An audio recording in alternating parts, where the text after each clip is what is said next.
আমার বউ আমার সাথে সব সময় ফেসবুকে কথা বলতো, কিছু দরকার হলেও ফোনটা বের করে অনলাইনে গিয়ে বলতো। একদিন অফিসে বসে বউয়ের সাথে চ্যাট করছি, তখন আমি বললাম হাই বউ। বউ বললেন কি, আমি বুয়া। বউয়ের এমন মেসেজ দেখে প্রথমে ভাবলাম হয়তো বউ আমার পাগল হয়ে গেছে, কিন্তু পরে দেখি বউয়ের বদলে বুয়া লিখেছি।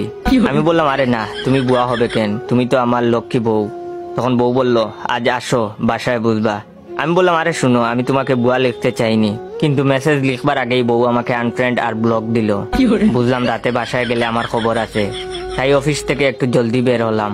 প্রথমে বাসায় না গিয়ে মার্কেট গেলাম বউয়ের জন্য শাড়ি কিনতে। ওর পছন্দের রঙের একটা শাড়ি নিলাম। মার্কেট থেকে বের হওয়ার সময় একজন মহিলার সাথে ধাক্কা লেগে পড়ে যায়।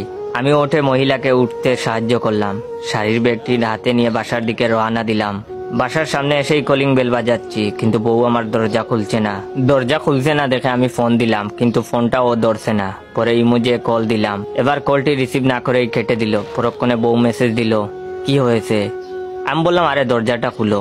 বউ বলল দরজা খুলাই। আমি ভিতরে গেলাম, কিন্তু বউকে দেখতে পাচ্ছি না, তাই আবার মেসেজ করলাম কি হয়েছে কথা বলবে না, প্লিজ এবার ক্ষমা করে দেও বউ।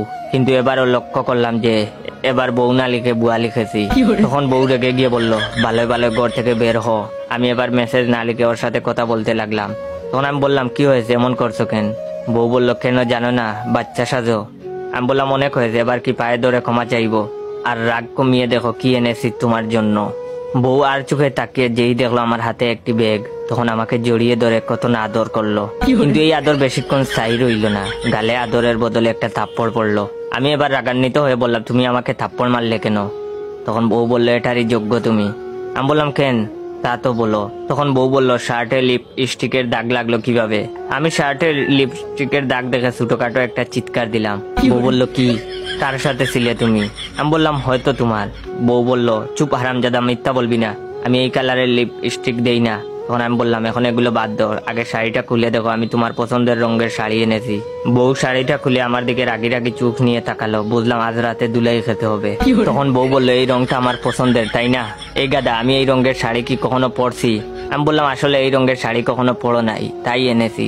শাড়িটা আমার দিকে ছুঁড়ে মারলো আর বলল যা গিয়া তুই পড় এই শাড়ি। আমি তো নীল রঙের শাড়ি কিনেছিলাম, তবে কমলা রঙের শাড়ি আসলো কিভাবে। একটু ভাবতেই মনে পড়ে গেল যে ওই মহিলার সাথে ধাক্কা লেগে আমার শার্টে লিপস্টিকের দাগ লেগেছে, আর শাড়িটাও পাল্টে গেছে। কিন্তু এটা বউকে বললে আমাকে আর আস্ত রাখবে না। মনে মনে ভাবলাম যে কেন বিয়ে করলাম, না করলেই ভালো হতো। এমন শয়তান বউ জীবনে থাকার থেকে না থাকাই ভালো ছিল। বিয়ের আগে বন্ধুদের কথা শুনলেই ভালো করতাম।